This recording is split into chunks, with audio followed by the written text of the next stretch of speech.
All right, and welcome into the Rocky Top Insider post-game show. Ryan Schumpert, Rick Butler talking about Tennessee's huge win over LSU. But Ryan, before we even get there, now that I'm thinking about it, every time that we've done a post-game show on this floor, which, for every home game so far for Tennessee, undefeated in Knoxville so far this year, that's not too bad here considering we're about at the end of January. Yeah, you're right, and it really kind of is just as much as a testament to how lackluster the home schedule has been to this point.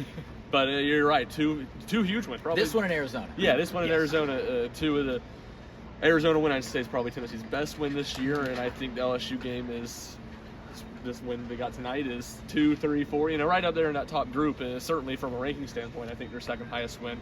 LSU without one of its best guys and was skidding into this game a bit, but at the same time, I say that you can't take anything away from what Tennessee did. This is a LSU program the Vols have really struggled against a lot of games. Haven't really even been particularly competitive. They've been pushed around, punked by this LSU program the past few years. None of that tonight. From 40-game little scuffle on the court, Tennessee did not back down. And really with their defense, first of all, suffocated everything LSU did. And then some good three-point shooting was enough to get the Vols in the win column. Yeah, you're absolutely right, Ryan. And they do get in the win column by a score of 64-50 over 13th-ranked LSU. A little bit of a revenge game for Tennessee. They went down to Baton Rouge earlier in the season. And now when LSU comes up to Knoxville, Tennessee evens out the series with the Tigers. But, man, I want to talk about two players real quick. Santiago Vescovi, he was Tennessee's leading scorer with 16 points, continues to be Tennessee's best all-around player. He is, yeah. No, go ahead, especially from an offensive perspective. No, you're right. And, I mean, I've written about it. We talked about it on here. That he's been the guy that this Tennessee team full of inconsistencies. He's the guy that comes in night in and night out. And he might not always shoot his best. He might not make 5 threes like he did tonight.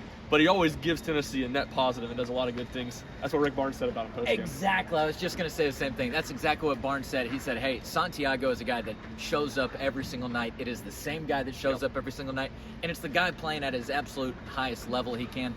Ryan, the other guy I want to talk about real quick is Tennessee's second leading scorer on the night. And I know this is a guy who you have had a lot of thoughts about as he has really started playing well into just his own game. Second start in a row for Uros Plavsic, 12 points on the night tonight. Ryan, what did you see from the big man? Yeah, I mean, just exactly what you want from him. And Rick Barnes talked about after the Vanderbilt game that his consistency and his success has been so much about he understands what the coaches want out of him. He understands where are his spots to score, when are not his spots to score, and obviously the defense and rebounding. And it just continually night and day. I think he missed just 2 shots today from the floor, 5 of 7 from the field, I want to say. Cleaned up the easy ones. Had really good patience around the rim. That's something I've noticed the past few games. He's been much better at getting the ball, waiting for the chaos to kind of die down around him before going up and scoring. He was really solid. And look, at this Tennessee team, I wrote about it last week after Kentucky. They had soul searching to do after that game. They did. They got pushed around. They got pushed around a lot. They got pushed around 2 weeks ago at LSU. Tennessee, Uros Plavsic, he might not be the best player in his team, but you're not going to push Uros Plavsic around. He might not even play great, but you're not going to push Uros Plavsic around. No, you aren't, man. That guy will go toe-to-toe with anybody. He will let somebody know when he feels disrespected. He will let somebody know when he feels like they got up in his face. Or he'll just let somebody know if he has something that he wants to say. Uros Plavsic, not afraid to get into it with anybody. And that is an aggressiveness. That is a toughness. That is just... all right, I'm thinking a lot about Juwan Jennings right now, right? NFL football playoff season going on right now. That is kind of that dog mentality that Juwan certainly brought to the team that everybody knows. Man, Uros just bringing that to the court. He is, and I think it's one Tennessee needs. I mean, Rick Barnes talked about after the Kentucky game, not knowing who the leaders are on this team, at least of the starters. Yeah. He's a guy that they need the toughness. They're good on defense.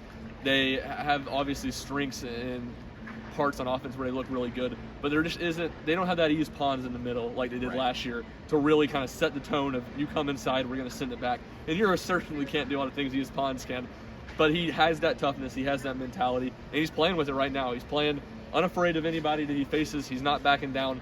It'll be interesting. I think he's probably going to get a couple technical fouls or flagrants next 6 weeks of the season. But you'll live with that if you're Tennessee. You do. He's playing with the edge that represents Tennessee's defensive style, and they needed someone to kind of come up and say, we're not going to get pushed around anymore. We're not going to take any more of this. And that's what Plavsic has done this week. Yeah, this isn't a whole team, right, that is getting into it and could potentially get a technical foul here and there. No, but you do have that one guy who Tennessee knows is going to be a tone setter for them. Again, the final score right here on the Thompson Bowling Arena court, LSU 13th ranked, They score 50. Tennessee gets the win by scoring 64. Ryan, any kind of closing thoughts on the game today? Yeah, LSU's 50 points, least it had all season, and kind of to close it out, just that stretch. LSU had really cut into Tennessee's lead. I think got it down to 6 right at the 5-minute mark. Tennessee goes on a 13-0 run with a huge sequence after that. You had John Fulkerson and one with the goaltending on it, misses the free throw. Plavsic blocks a shot at the rim. Will Wade was right over here, about to collapse in the ground in distress. At the no goaltending call, Tennessee gets a transition 3 for Ziegler. He finally gets a basket to go this week, his first made shot from the field in 2 games this week. That brought this crowd down. It reinvigorated Tennessee into a 13-0 run. LSU didn't score again until about the 120 mark, and at that point it was over. That was the last thing I wanted to say. This was a loud environment. Tennessee fans brought it all night. When Zakai Ziegler hit that 3, towards the close of the game, I saw the roof fly off. I think it might be somewhere in the greater Chattanooga area. I'm looking right up at the stars right now. It was a great game here in Knoxville tonight as Tennessee gets the revenge on LSU and gets the top 15 ranked win here in Knoxville. So, for Ryan Schumpert, for Rick Butler, this has been the Rocky Top Insider postgame show. We'll see you for the next game.